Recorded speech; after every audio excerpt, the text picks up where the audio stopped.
Guys, oh, ito ngayon yung itsura ng frozen lake here in Bad Miller.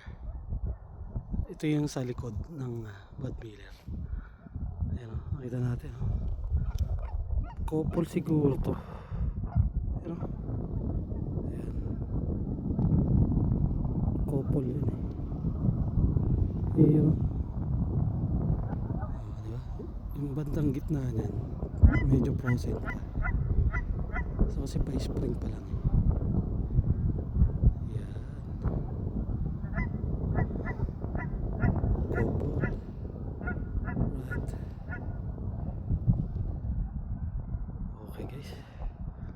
So yan yung update natin ngayon dito sa at the back of Bad Miller.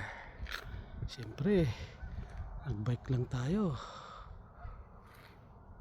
Tambay tayo doon tambay tayo doon, tambay tayo dyan, ganda dyan, gandang spot yan. Okay, bye bye.